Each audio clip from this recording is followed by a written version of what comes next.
Bonjour et bienvenue. Aujourd'hui, on attaque un gros morceau d'Alieners. L'épisode 6, La Mouche. Ah oui, celui-là, Et franchement, c'est pas juste un épisode de plus, c'est un vrai tournant. complètement. Le chaos commence vraiment à s'installer sur Neverland. La pression monte pour tout le monde. Accrochez-vous, parce que l'épisode dont on parle aujourd'hui, c'est quelque chose. Ah, ça on peut le dire. C'est un épisode charnière, vraiment. On sent que tout bascule. On va essayer de décortiquer un peu les moments clés, les révélations, tout ce qui rend cet épisode si crucial en fait. Oui, parce qu'il y a une densité folle dans cet épisode. Des dilemmes moraux super lourds, des stratégies qui se révèlent, des coups tordus, et puis on sent que les grosses confrontations se préparent. Exactement. Et les thèmes principaux qui ressortent, c'est vraiment cette remise en question de l'humain, de la monstruosité, et puis les jeux de pouvoir, de manipulation partout, à tous les niveaux. Alors commençons peut-être par Wendy.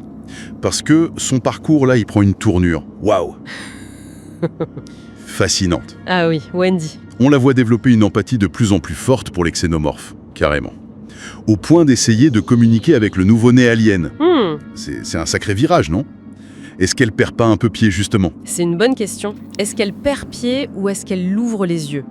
J'ai l'impression qu'elle commence à se dire que Prodigy et peut-être l'humanité qu'il représente sur cette île, c'est peut-être eux les vrais monstres. Ah oui. Elle s'identifie de plus en plus aux spécimens qui sont enfermés, quoi. Elle ressent leur statut d'objet, de cobaye. Pour moi, c'est moins de la fascination naïve qu'une vraie remise en cause de sa propre morale et de celle de la mission. Et le déclic, le truc qui la pousse vraiment à bout, c'est l'histoire avec Nibs, c'est ça? Quand il décide d'effacer sa mémoire. Ah oui, absolument. Sa confrontation avec Dame Sylvia, là-dessus, elle est très parlante. L'ordre vient d'en haut, de Boy Cavalier, exécuté par Atom, effacer la mémoire de Nibs à un autre hybride, Sous prétexte... sous prétexte de soigner des souvenirs corrompus. C'est présenté comme médical, mais en vrai, c'est une négation totale de son identité. C'est horrible. Et il faut souligner qu'Arthur et même Sylvia, ils étaient contre, mais l'ordre est passé. Ça pose la question, brutalement, qui décide de ce que sont ces hybrides, de ce qu'ils doivent penser ou oublier? C'est flippant comme idée. Ouais. Ça va au-delà de la manipulation, c'est l'effacement de la personne. Et ça colle parfaitement avec cette image des hybrides comme des garçons perdus, tu vois. Des jouets pour Boy Cavalier, le Peter Pan de Prodigy. On leur vole leur passé, leur identité propre. Tout à fait. Et s'opposer, ça a un prix. Arthur, lui, il refuse cet ordre. Il trouve ça inhumain. Et boum. Et boum, il est viré, sur le champ. Il représente une sorte de conscience morale, mais elle est juste balayée par la machine Prodigy. Sa loyauté à ses principes lui coûte tout. Et c'est même pas le pire pour lui. Juste après, à peine sorti, il tombe dans un piège. Là, ça devient vraiment très très sombre. Ouais, Il se fait attirer et attaquer par un facehugger. Et voilà, il devient un incubateur malgré lui. C'est la descente aux enfers. une descente qui n'a rien d'accidentel. C'est orchestré. C'est Slightly, l'autre hybride, qui l'attire dans le piège. Ah oui, c'est vrai. Hein. Mais Slightly n'agit pas de son propre chef. Il est manipulé par Moreau, le capitaine crochet de l'histoire, qui tire les ficelles en douce. D'accord. C'est une manœuvre hyper tordue. Moreau utilise un garçon perdu pour en sacrifier un autre, Arthur. Et tout ça pourquoi? Pour introduire un nouveau xénomorphe dans le jeu et foutre encore plus le bordel. Ça montre bien le niveau de manipulation sur cette île. C'est vicieux. Ça fait froid dans le dos, franchement. Et si on regarde plus haut, au niveau des corporations, on a cette fameuse réunion d'arbitrage entre Boé, Cavalier et Yutani. C'était tendu, ça. Ah oui, cette scène, elle est capitale. Elle montre bien comment fonctionnent ces méga-corporations. C'est pas des pays, mais elles ont leurs propres lois, leurs propres tribunaux d'arbitrage pour régler leurs conflits sur tout. La tech, les ressources, même le sort des planètes. C'est fou. Et Neverland, elle est soumise à ces règles froides et brutales. Et Boy Cavalier, pendant ce temps, il est égal à lui-même, quoi. Arrogant, l'air de rien, presque désinvolte, alors que les enjeux sont énormes. C'est ça. Il défend la position de Prodigy, la quarantaine de 6 semaines pour les spécimens que Yutani réclame, mais on a l'impression qu'il joue un rôle, qu'il récite sa leçon sans y croire une seconde. C'est juste une façade. C'est très probable, oui. Il est l'image de Prodigy, mais on sent qu'il exécute des ordres. En face, Yutani, eux, ils rigolent pas. Ils veulent récupérer ce qu'ils estiment être à eux et ils sont prêts à aligner les milliards. Des dizaines de milliards quand même, hein. Oui. Mais Cavalier tient bon sur sa quarantaine. La tension est énorme parce que chacun joue très gros. Et au-dessus de tout ça, il y a cette épée de Damoclès. Si ça dérape, si les aliens s'échappent, les autres corporations pourraient juste décider de tout raser. un bombardement depuis l'orbite pour éviter la contagion. Neverland est sur un siège éjectable en gros. Exactement. Si on prend un peu d'auteur, on voit que Neverland n'est qu'un pion, un laboratoire dangereux sur un échiquier corporatiste bien plus grand. Et dans ce contexte ultra tendu, le plan de Moreau, il prend tout son sens. Ah oui, Moreau. Sa motivation, elle est assez claire maintenant. C'est la vengeance. Sa fille est morte lors de la catastrophe du vaisseau Maginot. Et il tient Prodigy pour responsable, au moins en partie. D'accord. Donc pour se venger, il veut le chaos total. C'est ça l'idée. Ça y ressemble fortement. Son but, ça a l'air d'être de déstabiliser complètement Neverland, provoquer une évasion massive de toutes les créatures qui s'y trouvent. Et pourquoi? Juste le chaos pour le chaos. Probablement pour créer une diversion énorme, un écran de fumée géant, pour pouvoir mettre la main sur un spécimen d'oxénomorphe pour lui-même. Pour l'étudier, l'utiliser comme arme ou juste pour sa vengeance perso. On ne sait pas encore exactement. D'accord. Et du coup, l'infection d'Arthur par Slightly, ça rentre pile dans ce plan. Un xénomorphe de plus, un élément de chaos en plus. C'est calculé. C'est un plan terrifiant par son échelle et ses conséquences. Mais il n'est pas le seul à tirer les ficelles dans l'ombre. Il faut absolument qu'on parle de Théocellus, la créature avec l'œil. Ah, Théocellus. Mais quelle présence dans cet épisode! C'est peut-être le personnage le plus intelligent et calculateur de toute la série jusqu'ici, non? Son intelligence stratégique, c'est vraiment ce qui est bluffant. On découvre qu'il a monté un plan hyper sophistiqué pour éliminer toutes des Azak, des hybrides. Oui. Et il le fait pas directement. Il utilise cette petite bestiole volante, la mouche. La méthode est horrible. Manipuler Tootles pour qu'il s'approche, la mouche qui lui crache de l'acide, Tootles qui fond littéralement, et Théocellus qui vient tranquillement se nourrir des restes après, c'est d'une efficacité glaçante sans aucune émotion visible. C'est ça. Et on se rappelle qu'il avait déjà fait le coup pour distraire Shibuzno avant. Il anticipe, il planifie, il l'exécute. Tout ça depuis sa cellule. C'est impressionnant et flippant à la fois. Carrément. Du coup, on se demande quel va être son rôle dans la suite. Antagoniste principal, plus dangereux que les xénomorphes, ou alors un allié inattendu contre eux? C'est toute la question. Son rôle futur est super intriguant. On apprend des trucs dingues sur lui. Il comprend le langage xénomorphe. Ah oui. Mais il s'en méfie énormément.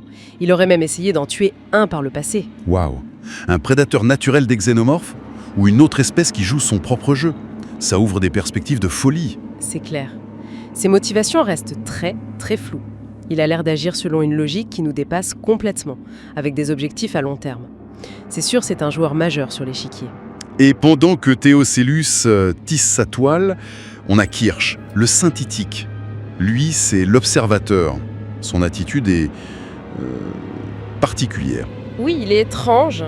Il regarde tout ce drame se dérouler avec une froideur scientifique. Comme si c'était juste une expérience intéressante. Il incarne vraiment la moralité scientifique poussée à son paroxysme.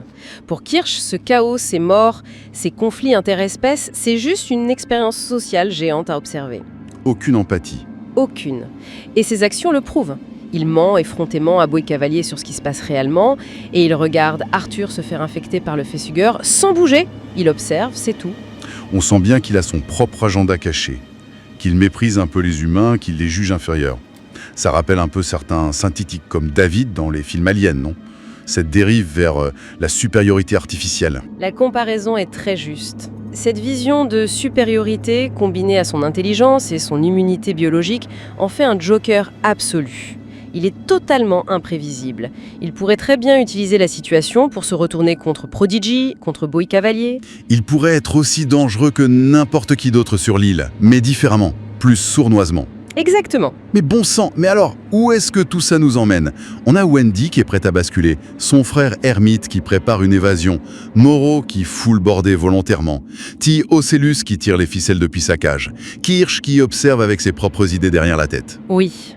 Tous ces fils narratifs, on sent qu'ils vont s'entremêler et exploser. L'attente pour la suite est juste insoutenable. Je veux savoir. Ah, mais clairement, l'escalade du chaos, elle semble écrite.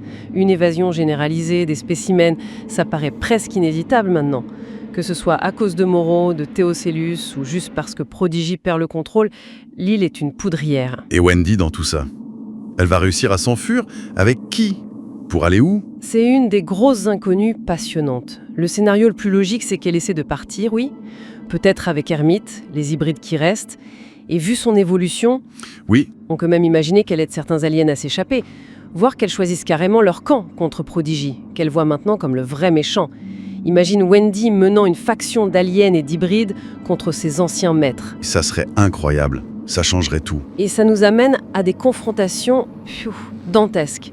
On pense forcément à Boy Cavalier contre Moreau. Ah oui, le duel entre le Peter Pan corporatiste et le capitaine Crochet assoiffé de vengeance. Et Kirsch au milieu de tout ça. Il va regarder les points ou essayer de rafler la mise? Ces face-à-face, il semble inévitable. Boyce Cavalier va bien finir par piger l'ampleur de la trahison de Moreau. Et Kirsch, avec son intelligence froide, il pourrait voir une opportunité dans leur conflit. L'autorité de Prodigy sur Neverland, elle est clairement sur le point de voler en éclats. De l'intérieur et de l'extérieur. On va vers un effondrement, c'est quasi sûr. Carrément cataclysmique. Jusqu'à la destruction de l'île. La menace du bombardement orbital, c'est pas juste pour faire peur alors. C'est un risque très sérieux si la situation devient incontrôlable, oui. Et il y a un autre truc qui fait penser que ça va mal finir pour Prodigy. Quoi donc? C'est l'absence totale des hybrides et de leur potentielle technologie FTL, le voyage plus rapide que la lumière, dans toute la chronologie future de l'univers alien qu'on connaît par les films. Ah, bien vu. Ça suggère fortement que le grand projet de Prodigy sur Neverland, il va foirer, ou en tout cas il n'aura pas de succès durable. Ces garçons perdus, ils sont probablement destinés à rester une note de bas de page tragique dans l'histoire. C'est logique vu ce qu'on sait, mais c'est hyper triste pour eux.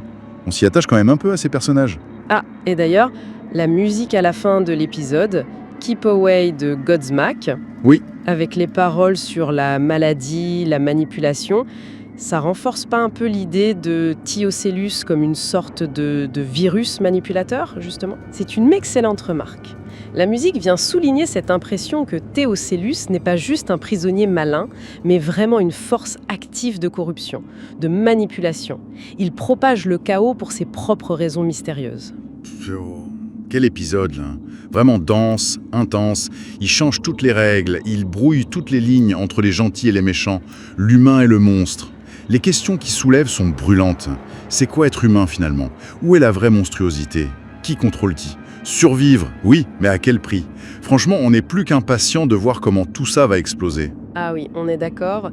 Et ça nous laisse avec une dernière interrogation, une pensée pour la suite point. Avec autant de joueurs qui ont des motivations si complexes, souvent cachées, sur cet échiquier mortel qui est devenu Neverland, qui va vraiment réussir à tirer son épingle du jeu dans le chaos qui s'annonce? Ou est-ce que tout le monde va juste finir broyé par la violence et la destruction?